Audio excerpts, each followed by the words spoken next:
Okay, fine. So we Get some quiet here. we said we're going to talk about the minhag of Nittel, the minhagim of Nittel. So what is it? The minhagim of Nittel. So let's proceed as follows. I want to lead with a story. I once heard a story. Someone went to ask the Brisker Rav about voting in the Bechirot in Eretz Yisrael, and the Brisker Rav told him that zunish the mitzvah was the Baron Kotler sagt is, und zunish the aveira was the Satmar Rav sagt is. It's somewhere in the middle. That's what the Brisker Rav told him. So when you look through the literature on Nittel, you'll find some who make it mamish the biggest Inyan mitzvah aveira. Some people who mamish say it's terrible, it's the worst, stay away from it. And then a lot of people in the middle who it's a minhag, it's an alta minhag, and memela we adhere to it on some level. So, what'd you say? Yeah. So let's break it down a little bit. So I think the first question everyone always wants to know about Nittel is, when did it start? Because for us, for most people today, for the most part, it's a chassidish minhag, I guess, meaning every different cries of Chassidim follows it the way that they follow, but it's more or less a chassidish minhag. So the question is, where did it start? So it certainly started before Chassidim. It's not a chassidish minhag; it's an earlier minhag than Chassidim, and we have some earlier sources, even in the Sifrei HaPoskim, that bring it down. For example, the Chavas Yair, the Chavas Yair wrote a sefer called Makar Chaim on Arach Chaim, like Al Pi Seder Shulchan Aruch, and in there, a lot of the Makar Chaim is quoted in the Mishabur. The Mishabur brings it down many times. In the Makar Chaim, in the back of Makar Chaim, after Simon Kuf Nun Hey, the Chavas Yair has a kitzer halachas, he calls it. It was supposed to be a kuntris of a few favarfana halachas that don't have a place in Shulchan Aruch. L'maisa, we don't have the kitzer halachas. We lost it. The only thing that we have of it is the index. And in the index of the kitzer halachas, the Chavas Yair brings down be'inyan haminig shaloi lilmoid belel nittel, and that's all we have. So 1 second. So everyone likes to bring the Chavas Yair as the earliest Makar in the Sefer Halacha. The Chavas Yair is in the mid 1700s. It predates the Hasidim. The problem is that it's very likely what Leib is saying is true. Is because if you look in the Chavas Yair earlier, in Siman Pei Zayin, he brings the minhag of there was a minhag to spit when we say Shehem Mishtachim Lahevel Varik during Galenu. It still is exactly the spit. So now in Siman Pei Zayin, the Shulchan Aruch talks about the isser of spitting in shul. So there's a Hamlarai in the Poskim. How do you accommodate that minhag with the isser of spitting in a shul? Well, the Chavas Yair on his own brings down. He says it's a bad minhag, ra'olai ha-minhag that they have, that they spit by Shem Shtachim Level Rik. We're am echad ben shivim ze'evim, and even if right now we think we have it good enough that we could be openly disrespectful to the Christian faith and not worry about retribution, who knows what tomorrow will bring? And you'll put a minhag like this into practice. And he quotes from a Chuvas Rush, where the Rush says, "Uchadai b'zayin v'katzef." We don't push to be mavaza Christian minhagim more than we already have, whatever's built in. So it's very likely that the Chavas Yair would have said that this is a bad minhag. It's very likely the Chavas Yair would have said that it's a bad minhag to separate ourselves and show that we're doing something different to not too would not have been a minhag that would be moitzachein in the eyes of the Chavas Yair. So it's neither here nor there, let's just say. We don't know what he says, but it's likely that the Chavas Yair would have been against it. Now, incidentally, the earliest place where it's found, the minhag of Nittel, is not even in Svar. There's a whole genre of literature, which is German books written by Mishumadim, by people who went off the derech in the 15 and 1600s. In German, they would write autobiographies. The church was very busy shtitzing and publishing these books because they felt that it brought shame to the Jewish religion. Meaning they'd have a guy who went off the derech, who knew a little bit about Torah, mitzvahs, chazals, Gemara, and he would write down all his crazy zechronis, how he was raised in an ultra-Orthodox, crazy society.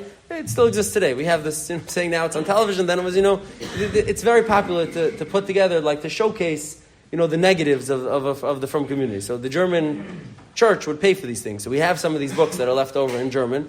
And in there, you'll find many times these Mishumadim will quote minhagim, and they say on Nittel there's a minhag not to eat, or not to have tashmish, or to eat specific foods, or not to learn. And a lot of times the minhagim are a little bit messed up. They're not exactly how they made it to us later on, but they're similar enough that you see that they were talking about a minhag that existed, hundreds of years before Hasidim, that there was a minhag to engage in certain behaviors on Nittel Nacht that were out of the ordinary. Now, the minhag that we have today, So fine. So that's all fine and dandy. But it is important to point out that there is obviously no Gemara or Rishonim or Shulchan Aruch or Rambam or even Gedolei Achronim or Poskim that bring down, from the Gedolei Poskim who bring down the minhag of Nittel. So it's something that's a little bit unmoored, meaning you have to figure out exactly what the parameters of it are and what's involved in keeping it, because it's not something that's actually muskar in Shulchan Aruch and Halacha. Now, so I don't know which order we should go. Should we do the antis first or the pros first? So let's do like this. What do you say? The anti. Okay, so for starters, the anti. Just right off the bat, saying like this, what we said, that it's not brought down in the Gemara and it's not brought down in Shulchan Aruch. So there is a quote. I didn't hear it obviously, but there is a quote b'shem Reb Aaron that Reb Aaron said, "Aftzefamachan Gemara, dafmen an ofen Gemara," which is a nice play on words, but it means this. Meaning, Reb Aaron said, "Aftzefamachan Gemara," to close the Gemara, to say to not learn, dafmen an ofen Gemara. There has to be a Mefurish Gemara that says that you're not allowed to learn in this state. The stam, because of some, that's not enough. That's a maimah they say in the name of Reb Aaron. Now, as well, this is a very interesting source. There's a tshuva in Hebrew. I printed it out. There's a tshuva in Hebrew from the Tshuva Me'ava. The Tshuva Me'ava is the Noda B'Yehuda's primary Talmud. He was the Av Bezdin of Prague in the late 1700s, early 1800s. He has a tshuva here to a guy who wrote to him in Hebrew. There was a priest in Prague who was conversant enough in Hebrew that he wrote Shilas. There's more than one Shilah that he wrote to the Tshuva Me'ava. His name is Carl Fisher. And Carl Fisher writes a Shilah to the Tshuva Me'ava in Hebrew. He's Shalom v'chol tov. Shilah, here's the Shilah. In minigahu, this minig that I heard about, that there is on Nittel, not to learn, and not to have tashmish on Leil Nittel, because it's the night of Klippas and of the Christian faith, is that a real minig? A. V'lama nikra Nittel. What's the word Nittel? Why is it called Nittel? Why is that the word? And this is the guy writing, which is amazing. V'akatzer miroiv tirda. I'll shorten because I'm very busy. V'akava ha'adin harav yimar lahashali al davar hazeh. And I will hope that the Rav will respond to me quickly. So this is in Hebrew. It's in the original Hebrew. Now, the Tshuva Me'ava writes back to him in Hebrew as well. And he writes, first of all, that the word nittel is not a Hebrew word. He says it's a Latin word, meaning the Carl was like a shtickle linguist, meaning he knew Hebrew. He was a Christian, he knew Hebrew, he obviously understood language. He wanted to know from what word, what's the etymology, from what word in Hebrew do you get to the word nittel? So the Tshuva Me'ava writes him, it's not a Hebrew word, it's one of your words. It's a Latin word. It's a play on the word Noel, which means birth, which is our Christian word still today. In the ritual around Xmas time, they have a word called Noel. It means something to do with birth. And nittel is like a spin-off of that word. That's what the Tshuva Me'ava says. And then he says, this that you asked about this minig, he says, it's common to find, he says, if I would take my time to explain every minig zar, every strange minig that you find, hashkuris b'fia asafsaf, that's common amongst the common folk, tichla eis v'hen tichlana, the time will evaporate and they won't be finished. Meaning, if I take the time to explain to you every silly minig that the Amaratzim in town come up with, it will be endless. There'll be no end to it. He says, Lamaisa, Etzli, he says, Yisoid Musad, I have one rule. Kol davar she'enim muva b'Talmud Gadol, it's not brought down in Talmud Gadol, Talmud Bavli, u'b'harif, v'harambam, v'harash, v'ator, loy ashav v'lav davar v'chatzi davar. I'm not geiris it. If it's not brought down in the Gemara or the Gedolei HaPoskim, the Rishonim, I'm not geiris it. I'm not ashav davar v'chatzi davar. Says the Svarim, they bring down all sorts of things, they make up minig. It's nothing, don't worry about it, it's a fake minig. That's what the Tshuva Me'ava writes to I forgot his first name now. Carl. Yeah, to Carl. In Hebrew, to the priest in Prague, he writes this thing. Now, so here's the obvious call it shortcoming of this raya, is that he's writing to a Christian, and he obviously would be worried that if he was to tell him that there's a minig to be mevazeh Christianity on the night of Nittel, that probably wouldn't play great with a Christian crowd. And maybe Hayosit isn't muskar in the Gemara, and he had an easy way to say, Chasha, I don't deal with things that are of later origin, I only deal with Gemara, so it's an easy way to aleidikit. Now, so there are those who want to say as follows. So those who want to say as follows, there's the Yam Shashleimah Babakam on the Flamet Ches, the Yam Shashleimah Shparas from the Gemara over there, that there's a chiyuv to be moiser nefesh, not to lie about the taich of a din in the Torah. Meaning, even if a guy asks you to explain to you a din in the Torah, and in order to make it sound more palatable to him, you'd have to lie. You have to be moiser nefesh not to lie. That's what the Yam Shashleimah says. For those who want to say, Mistama, the Tshuva Me'ava held, like Yana Yam Shashleimah, he passed like the Yam Shashleimah that lying is not allowed. And I was if he says this in the tshuva to Carl, it must be the truth. And that's the tshuva Me'ava's opinion. Now, I heard B'Shem Reb David Cohen from Flatbush, he said Reb Moshe once told him that Klal Yisrael doesn't paskin like the Siyam Shlema, that you have to be Moshe Nefesh not to lie about the Pshat, the Fazil of HaTorah. And the raya is, he says, Reb Moshe told him, the raya is the front page of every sefer printed in the 15, 16, and 1700s that had on the front, it had a stamp that the censor, whatever his name was, each case was different, censored this sefer and took out stuff. And Klal Yisrael had no problem selling those svarim. Grace and Mechabrim sold svarim that the censor touched and the censor changed and thing. So Rashi says the raya that Klal Yisrael didn't hold like the Siyam Shlema Ladina is the front stamp on every page and every sefer published for hundreds of years. So one could easily be madcha that this Tshuva Me'ava is not the conclusive raya. This is the actual opinion of the Tshuva Me'ava. It could be that the Tshuva Me'ava was saying what needed to be said in the situation that he found himself, and he didn't really hold as strongly about it. Now we do know that the minig of Litta and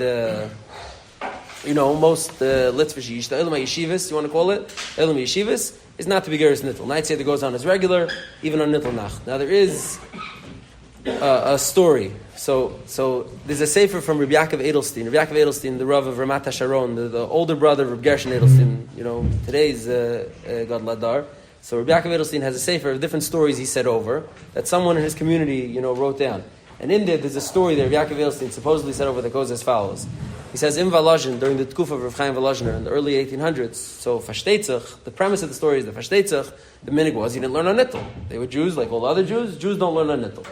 And they were sitting in Volozhin, Beis Medrash, on Nittel Nacht, and they were, playing cards, playing chess, playing dreidel, whatever they were doing. And suddenly, a chumash fell off the shelf, and it landed on the floor open. And Chaim Volozhiner was sitting right near it. He quickly picks it up, he gives it a kiss, he puts it back on the shelf. And 2 minutes later, the chumash falls down again, open on the floor. Again, kisses it, puts it back on the shelf. A third time, the chumash falls down, and Chaim Volozhiner understood from that Vaistais Min Shemayim, they were telling him that they need to be learning now. You can't be sitting here doing whatever else you're doing, you need to be learning now. So he gave a clap, and he said, Seder. Everyone back to the Gemaras, and supposedly a short time after that, the Russian government came to the Beis Medrash. Malshin had told them that in Volozhin they have a ceremony to be mevazeh the Christian faith, and Volozhin was saved from being caught on those charges because they were learning. And Rav Chaim Volozhiner felt that as a Hakar Satoyev, or as a Vaistais Min Shemayim Kazachile, that in Volozhin they should learn, and therefore in the Eilim Yeshivas they learn on Nittel. Now, maybe not. We don't find the story's not musker anywhere else in any of the. What I'm saying? Right. It's like a Chassidish take on a Litvish story. It's not. It's hard to know if the story ever happened. It probably didn't. So, b'chalefim, we do know that the minig in Litta is not to be Geras Nittel. The minig in Litta certainly today is not to be Geras Nittel. And as far as we could tell, it goes back, for a long time. That minig. Maybe this is the story of how that minig changed. Maybe it isn't. I'm sharing it with you. Now, the Chazon Ish as well. The Chazon Ish says, he brings from the Sefer Tamei minhagim, that the reason for Nittel was, it's a simple misunderstanding, how it became to be no learning. Chazon Ish says, the deal was that the Christians would be in the street the night of Xmas because there's midnight mass, and it was a heightened time of spirituality. It's a Yom Tov for them, and they were a little bit, they drank a little, and everyone was a little bit riled up. And if they were to see a Jew on his way home from his Chayadim share or his Kitzur Shulchan Aruch share on the way home from the shul at that night, there's a good chance he could get it over the head. And because of that, the minig became, you stay home on Xmas night just for safety. You don't want to be out at night in a town where there could be people who are going to hit you. And so if the Amaratzim stayed home, they associated with that. That's like no Torah Tuesday. We don't learn tonight. That's it. So it became a minig you don't learn, and that became the minig. It says like the Chazon Ish, and therefore says the Chazon Ish, now that we live in environments that aren't like that, where you're not going to chap a patch over the head if you go to a shir on Nittel Nacht, so Avada, you should go to Nittel, and the Chazon Ish used to ask them not to even tell him what night Nittel was. I don't want to know. I don't want to know about it. I don't want to hear about it. Just don't even tell me. I don't even want it to be a conversation in my house. Was the Chazon Ish's policy, and the Chazon Ish would instruct everyone like that. So those are, let's call it the antis. Now you have the parava in the middle. Bavadia has a tshuva in Yabi Omer. Bavadia has a tshuva where he says, Mikarov Shamati about this minig of Nittel. I just heard about this minig of Nittel. I never heard about it in my life. Nowhere I ever grew up in any of the Sephardic Kehilas had this minig. Doesn't really exist. He brings, 10 Gemaras about how terrible it is to be in Vatal Torah, and there's almost no excuse to ever not learn. He's like, Lo shamanu, but if it's a minig chashiv bayus, I guess, keep your minhagim. But for us, Bnei Eretz Yisrael and Bnei Sfarad, we don't even have this minig. And he just he brings, kedarke, endless gemaras that imply that learning is very important, which is not a big chiddush, that's not hard to find, endless gemaras that imply that learning is a big chiddush. And that, learning at night is important, and learning early in the morning is important. And Mamela, he says, Lo shamanu, it's not the minig that we have. And if it's your minig, so I don't know, do what you want, but it's not my minig, it's not our minig, in Unzur Kreisen. Now, so now the pros are obviously, every Chassidish Sefer, has, I saw one guy collected, I think there are 14 taimim for Nittel, and dispersed in all the Chassidish are in 14 different reasons. A lot of them are, whatever, neither here nor there, but we'll go through some of them. But this, 14 taimim. Now, the important part is that the Chassam Sofer has a tshuva where the Chassam Sofer writes that the minig in the yeshivas that he learned in, Chassam Sofer came from Germany, from Frankfurt. The Chassam Sofer writes the minig of the yeshivas that he learned in was to adhere to Nittel, was to not learn a Nittel Nacht. So that's a very important source, because the Chassam Sofer is not Hasidish, and he came from a very different background, from Germany, and he writes clearly that the yeshivas that he learned in didn't learn Nittel, they adhered to the Indian of Nittel Nacht. And the Chassam Sofer in his own yeshiva, you could read from his different Talmidim, the Chassam Sofer in his own yeshiva did not give shir to the Talmidim. Night shir was cancelled the night of Nittel. It's mashma from some Talmidim the Chassam Sofer learned at home on his own, and didn't have a problem if people learned at home on their own. But the Chassam Sofer in the yeshiva did not give shir in Nittel, and they actually had a very different Seder Hayom. In the Chassam Sofer's yeshiva on Leil Nittel, the Seder was as follows. They would go to sleep at Shkia, or at 6 o'clock, depending on which minute you have when Nittel starts, either 6 or Shkia. They would go to sleep, the whole yeshiva they'd have early supper, go to sleep. They would sleep until 12 o'clock, till Chatzos, till the time of midnight mass, till the time when the Catholics are going out to their ceremony on Nittel Nacht. And then they would all get up and go to Beis Medrash and have night Seder with night cheer from 12 o'clock until the morning. That was the minhag of Chassam Sofer Yeshiva, which is unique to the Chassam Sofer Yeshiva. I believe that Skver still today has this minhag. Most Chassidim do not have this minhag, but I think that Skver has this minhag till today. That was the Chassam Sofer's minhag. So it is Nittel, but with a tweak, and the Maram Shik as well, and his yeshiva had the same minhag. So these are, important sources that are not Chassidish at all, that clearly, strongly believed in the minhag of Nittel. Otherwise, it's mostly in the different Chassidish Yisrael. Now you'll find also there are those who bring down that the Marsha, who lived a long, long time before, had the minhag of Nittel. Now, this is not in any writings of the Marsha or anybody from the Marsha's dar, but later on people said about the Marsha, so there were obviously some sort of, tradition that the Marsha, didn't learn on Nittel. Now, the Chiddushei Rim used to say over that Rabbi Yonason Eibshitz was once, also Prague, Rabbi Yonason Eibshitz was once in Prague on Nittel Nacht, he wasn't learning, and he was accosted by a priest. Again, not in Hebrew dafka, not in a tshuva, but this is the Chiddushei Rim used to say over this story. That the priest asked him, he says, you guys believe, you say this a Chazal, you guys believe, that if for even one moment there's no Torah being learned in Klal Yisrael, then the world is batal, right? The world can't exist without Torah. So, I Nittel, how do you guys all, for 12, for 6, 8, 10, now, the globe, exactly, fine. No, but if Rabbi Vadia is correct, that in the eastern part of the world they don't have the, all right, yeah, you're right, exactly, they don't have it. Yeah. The kasha is not really a kasha. It's a gaisha kasha. No? Yeah. He asked him, how could it be that if you guys believe that the world will cease to exist, if there's no Torah, then how could it be that you have this minhag of Nittel? To which Rabbi Yonason Eibshitz replied to him, Chazal say, minhag Yisrael Torah. That's the Torah alein. The fact that we're adhering to a minhag that's not Torah is also Torah. And this the Chiddushei Rim used to say over in his tish, when Nittel fell out on Shik, the Chiddushei Rim was very makbid to always say Torah by Tish. The Chiddushei Rim didn't want to just have Tish for singing and eating. He was very makbid to say Torah. When Nittel fell out on Shabbos, on Friday night, like it falls out this year, on Friday night of Shabbos, so you're in a conundrum. You want to have Tish with the Chassidim, and the Chiddushei Rim was very makbid to have Torah. So the Chiddushei Rim would talk about the minhag of Nittel and say, Al Tzvi Yonason Eibshitz, minhag Yisrael Torah, this is also Torah and it counts as having Torah. That's why we have it, because it's in the drushes of the Chiddushei Rim on Nittel Nacht of Shabbos that fell out certain years. Now, I got also so that the Kedushas Tzii and the Bab V'Rav, a few Bab V'Ravs ago, once bumped into a Litvak in he saw him learning on Nittel Nacht, and he said, "No, it's Nittel. How could you be learning?" And the unnamed Litvak told him, "I want to be zeicha to the Gehenim that someone gets for learning on Nittel." So the Kedushas Sion looked at him and he said, "Yeah, gerecht bist to the Gehenim for learning on Nittel is not so schlecht, but the Gehenim for someone who's mevatel a minig, that's already not a Gehenim that you want to see." So b'chal oifin, it's certainly a minig Yisrael, a minig Kaddish maybe. It's certainly a minig Yisrael, and in certain kehillas, it's a very, very important minig, and they obviously keep it. Now, so let's talk some of the pratim. So obviously we know the pratim of the minig is that we don't learn on the night of Nittel. There's also a minig not to have tashmish on the night of Nittel. Ad kadei kach that in certain chassidish kehillas, the mikvayos are locked. Nittel B'Nacht, that means even someone who's leil tefillah is Nittel B'Nacht, the mikvayos are closed, which is, very extreme, but there are, still today, I think in Skver, for example, I think still today in certain, no, I know, but you knew that, you knew Skver, the other minig. I'm saying, I think in Skver still today, I don't know who else, but this is a minig that they have, not the mikvah is even closed. Now, there's also, Leib, this is taka special for you, there's also a minig, Leib asked me if there's a minig on Nittel to eat Chinese, because, based on the American Jews on December 25th, they traditionally eat Chinese. I mean, I think the minig was bottled by us, by our dar already, but, old Americans would eat Chinese on December 25th. Now, there is a minig that's brought down to eat shum, to eat a lot of garlic on the night of Nittel.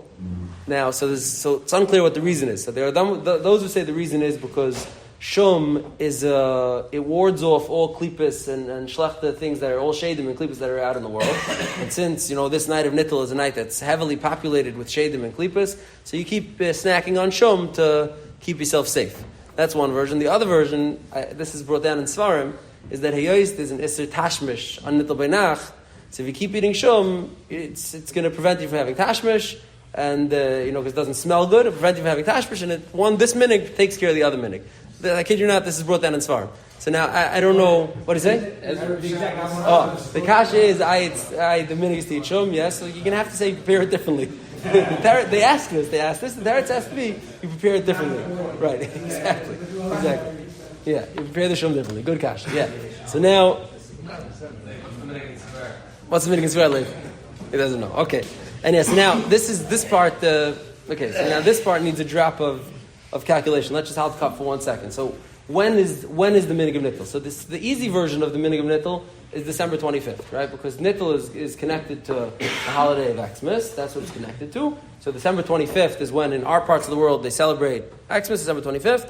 Catholics, that's when Mass is in Rome. That's when the holiday is. So that's very simple. That's always the same. December 25th. Now, there's another version of Nittel that is January 7th. The eve of January 7th, right? Now, the eve of January 7th is the more popular minig of Nittel. That's more widely accepted in different kilos. So now let me just explain how it came to be that there's two different minhagim, December 25th and January 7th. So just for 1 second, just drop a calculation. So in about 2,000 years ago, Julius Caesar set the calendar for the Roman Empire. Okay, now he set the calendar based on solar, exactly, on a solar calendar, which he cheshbon to be, him and his astronomers cheshbon to be 365 days and 6 hours for every yearly cycle. That was the cheshbon that they made, and that's the calendar that most of the world ended up adopting and following for hundreds and hundreds of years. Now, eventually at some point, with more modern instruments and better Havana of the solar system, they realized that Julius Caesar's calculation was off by a little, and really the year is 11 minutes shorter than 365 and 6 hours. So that by the point of 1582, when Pope Gregory was in charge, they were off by 10 days. The calendar had become off by 10 days already, meaning the actual solar cycle of the seasons and everything like that was moving slowly, was off by 10 days. So in order to fix this, there's something called the Gregorian calendar, which is basically Pope Gregory and his Vahamistayev created a new calendar. What they did is as follows.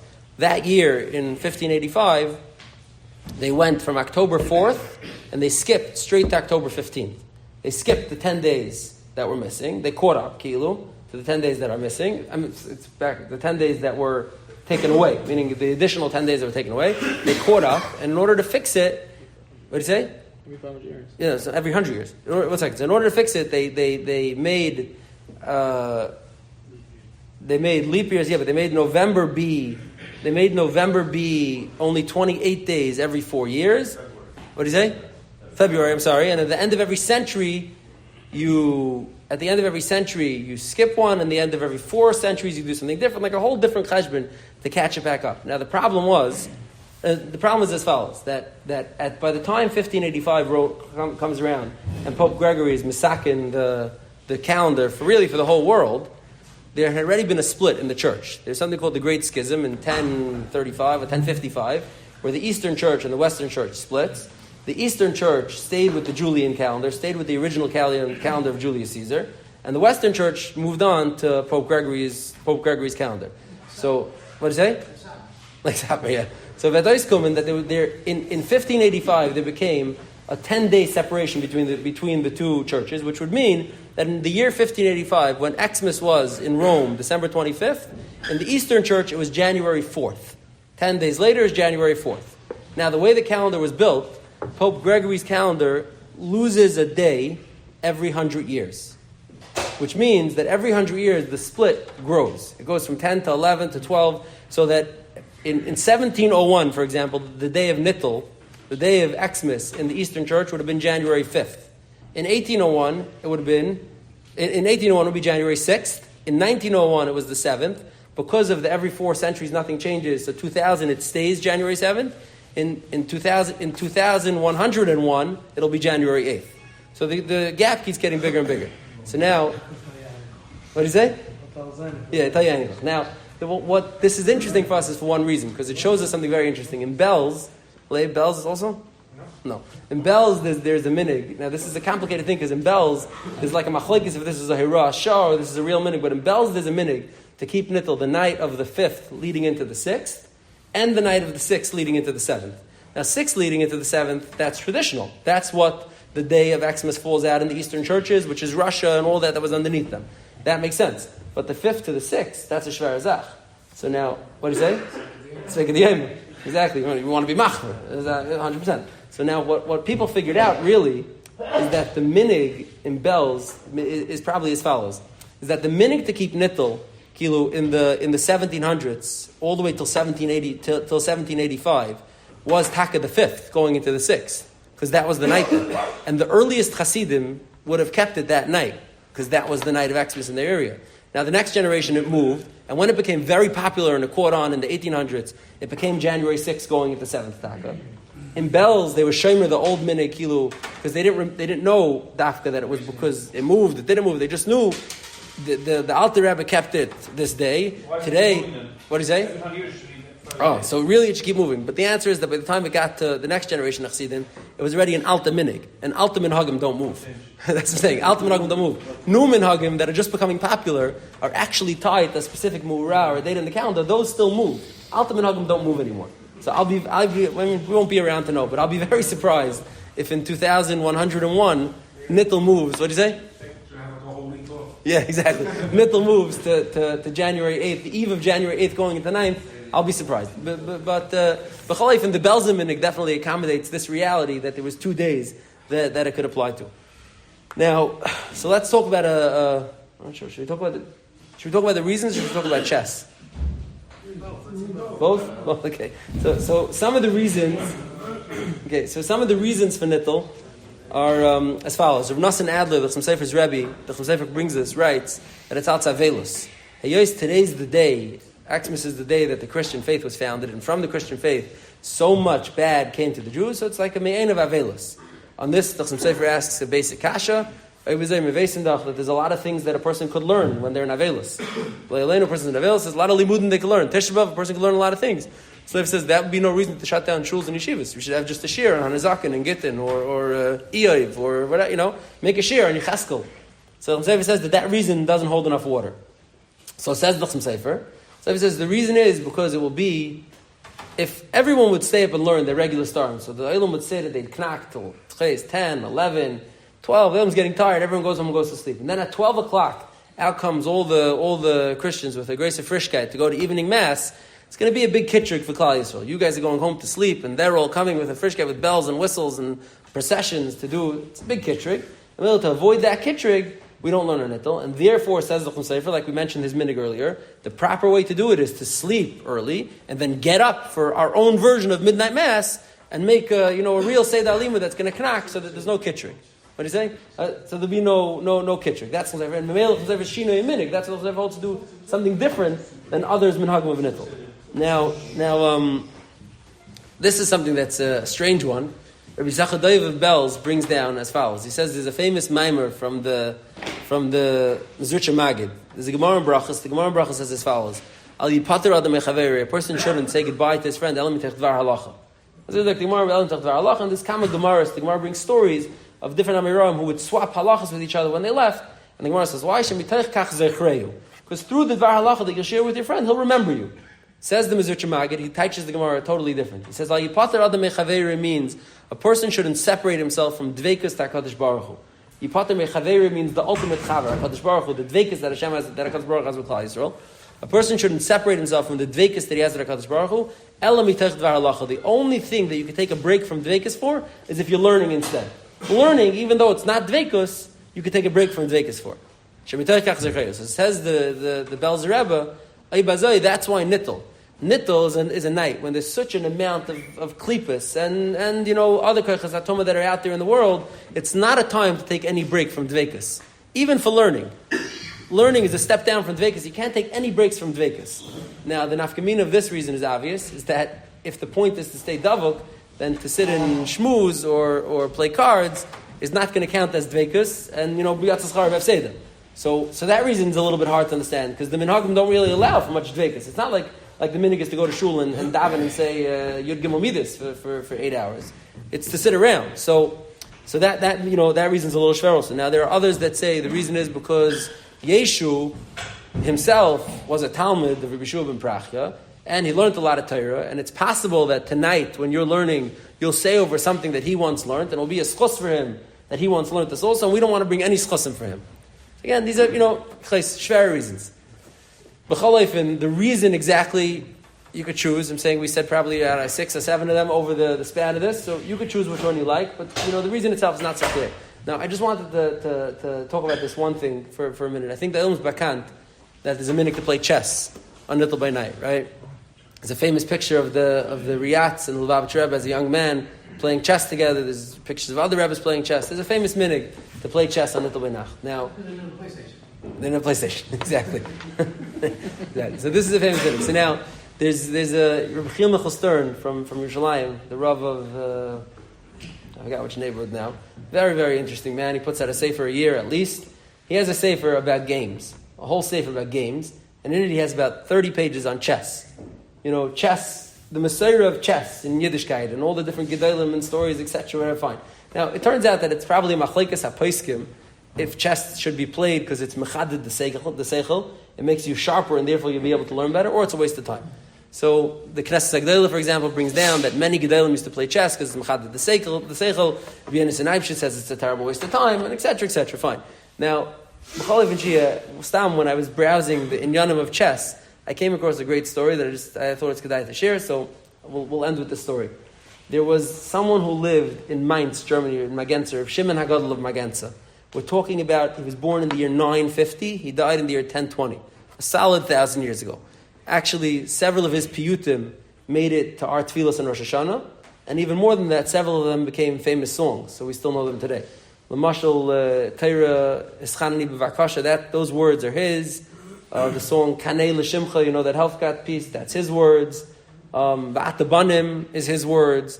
A lot of his piyutim actually survived and made it to our tefillas and song today. So now, Rav Shimon HaGadol of Magenza had a son. His name was Elchanan. Now, we know this because many of his piyutim, he signs off. Shimon should be Zeichet Elam Haba, but Elchanan B'nai should also be Zeichet, which is a very odd thing to sign off. Like, it's you wrote a piyut, it's your schos. You don't sign off like me and my son, my one son, should be Zeichet Elam Haba. So what's the story? So he had a son Elchanan, who it seems the story goes as follows. When he was a little boy, the parents, Rav Shimon and his wife, went to shul one Friday night, and they left him at home sleeping with a babysitter. He was 7, 8 years old, 6, 7, 8 years old. And the fire went out in the house, and the babysitter went out to find a guy who could come light the fire again in the house on Shabbos. And while she went out, some non-Jewish woman who worked in the house noticed that there was nobody there, and she thought she has a huge mitzvah opportunity. She could take this Elchanan and give him to the church, and he'll be baptized, and he'll be saved. She'll save his life. She quickly scoops him up. She takes him. She brings him to the church in Mainz. He goes there, and from there he gets passed, to monastery, till he ends up in a monastery in Rome, where he's raised as a Christian. Now the parents, Reb Shimon Agadol and his wife, are heartbroken, but there's no one to talk to, there's no one to look. They have no idea. He disappears without a trace, and because of that, Reb Shimon in the end of his piyutim was wont to write, my son Elchanan should also be Zeichet Elam Hav, meaning I don't know where, what, when, I don't know what became of him. Now Elchanan had his father's head, and he was very talented, and he rose through the ranks. He became a big kochav in the church in Rome. Ad kedei kach that at a certain point it seems, and we don't, it's a legend, but the legend is muskar in many, many places. But it seems he became the Pope. Elchanan becomes the Pope in the year, 1000, whatever, 1,000 years ago. He becomes the Pope in Rome, and it seems that he remembers where he comes from.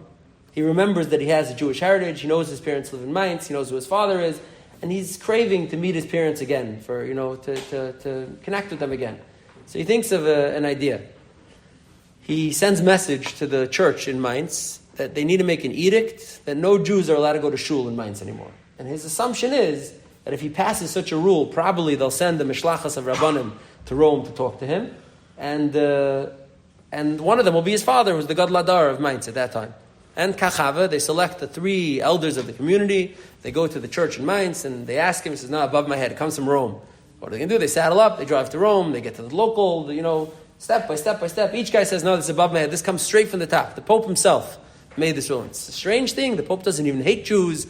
How would the Pope know what's going on in Mainz? It's a very strange. Okay, finally, after a few weeks, they managed to get an appointment with the Pope. Yeah, mamish. It's the school says man. But 1 second, the detail that I want is not that. So they get an appointment with the Pope, and the 3 of them walk in, and the Pope is sitting and playing chess with some of his cardinals when they walk in. He's sitting and playing chess with his cardinals. He looks up, he sees these 3 old Jews, and he says, only the oldest one could stay. Everyone else has to go out. Even you, he sends his cardinals out, I want to just meet with the oldest Jew. He sits down, Shimon, and he starts, and the minute Shimon Agol sits down, the Pope asks him a kasha on a sugya. Back and forth, he's blown away. How does the Pope know all this learning, talking and learning, back, forth, debating, and then he says, "Hey, you seem like a smart guy, you want to play me chess?" So Rav Shimon says, "Sure." He sits down, they start playing chess. Now, supposedly, Rav Shimon Agadol Magensa was a chess master. He had never lost a game of chess. This is what's said about him. He had never lost a game of chess. He sits down to play chess with this young Pope, and in a matter of a few moves, the Pope destroys him, he's done. And Rav Shimon looks, and he thinks, that move that he did, that's a move that I invented. Whatever this is supposed to mean, that's a move that I invented. That's a move that I know, that I use, that I taught to my son a long time ago.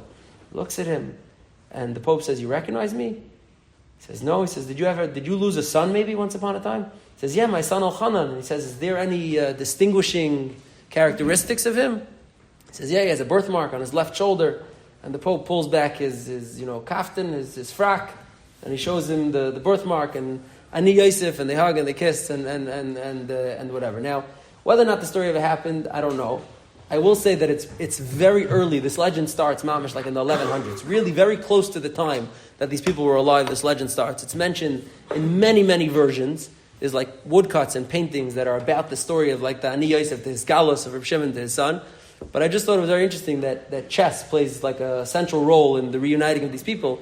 That like the Jewishness of it, like that the pastime of intelligent Jews in the 1,000 years ago would have been to play chess. That this made it to be the story that reunites them. B'chol ofen, I think we'll hold it. That's enough. It's another version of. You've just experienced another Torah class brought to you by TorahAnytime.com.